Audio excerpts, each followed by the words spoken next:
Olá, turma do quarto ano. Nossa aula de ciências de hoje dará continuidade ao nosso capítulo sobre as plantas. Na aula passada nós vimos como acontece a nutrição e a respiração das plantas. Hoje nós veremos como acontece a transpiração e na próxima aula nós veremos como acontece a reprodução das plantas, certo? A transpiração das plantas acontece da seguinte maneira. A água ela é absorvida pelas raízes da planta e chega até as folhas. Então, aqui no solo tem a água, certo? As raízes, elas absorvem essa água com sais minerais e essa água passa pelo caule e chega até as folhas aqui da árvore, certo? Nas folhas, parte da água é absorvida e parte é eliminada por meio dos estômatos, que são aquelas partes microscópicas da folha que eu mostrei na aula passada, certo? E elas são eliminadas para a atmosfera terrestre, sob a forma de vapor de água, certo? E isso se chama transpiração. Então, a água ela é absorvida pelas raízes, passa pelo caule, chega nas folhas, certo? Da árvore. E aí, essa folha ela absorve parte dessa água e parte da água ela é eliminada para a atmosfera em forma de vapor de água. E isso que é a transpiração das plantas. Esse processo que envolve a liberação do vapor de água na atmosfera terrestre é muito importante para a manutenção da umidade do ar e para a ocorrência de chuvas, por exemplo, certo? Mas o desmatamento ele interfere na quantidade de vapor de água que é liberado na atmosfera terrestre. Aí no livro de vocês também podem ver nos slides que eu vou colocar na plataforma iônica, tem uma foto da floresta da Amazônia, né? Parte da Amazônia sendo desmatada. E o desmatamento ele tem alterado a quantidade de chuvas em determinados locais da floresta amazônica e em outras regiões do Brasil, porque esse vapor de água ele ajuda a compor as nuvens, né? E também na composição da chuva. Só que com menos árvores tem menos vapor de água e, consequentemente, menos chuva. Quando as plantas são removidas do ambiente, né, a quantidade de vapor de água liberada na atmosfera também é reduzida, como eu falei anteriormente.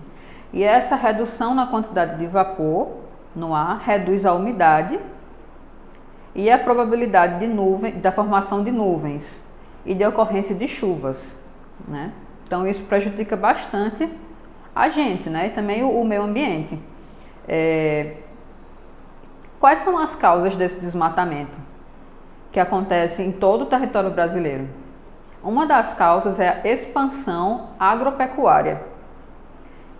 O que é isso? Isso acontece quando áreas de matas são substituídas por pastagens para os animais, para os cavalos, para as vacas, ou por campos agrícolas ou áreas rurais. Então, essas matas são devastadas para colocarem criação de animais, ou então para plantarem, ou para a construção de casas, certo?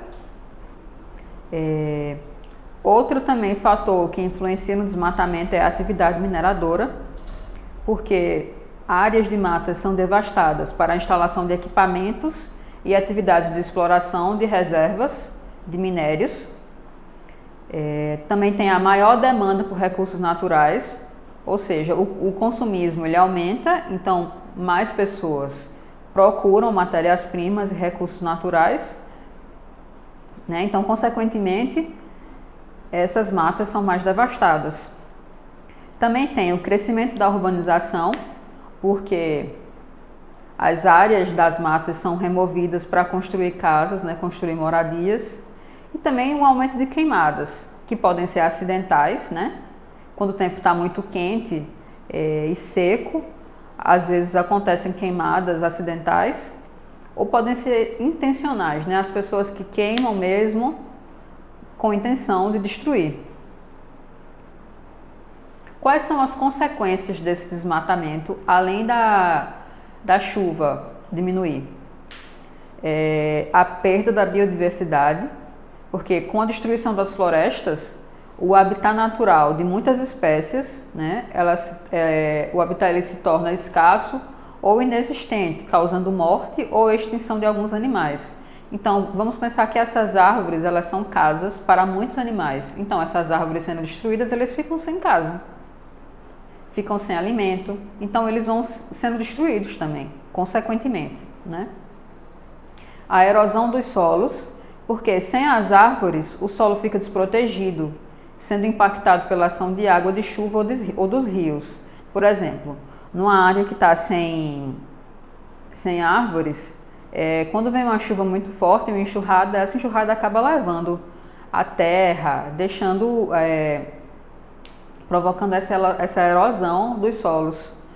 Também pode acontecer, como consequência, a extinção dos rios, porque a remoção dessas árvores provoca a destruição, em alguns casos, das nascentes que alimentam os rios. Tem os efeitos climáticos também, porque essas florestas elas contribuem fornecendo umidade para o ambiente, acaba ficando sem árvore, acaba ficando muito quente, seco. E também a perda de recursos naturais, que podem entrar em escassez, né? Elas podem sumir com o desmatamento. Então, espero que vocês tenham aprendido como acontece a transpiração das plantas e se conscientizado que a gente deve combater o desmatamento, porque são muitas consequências ruins para a gente e para o meio ambiente em geral. Então, até a próxima aula e um abraço.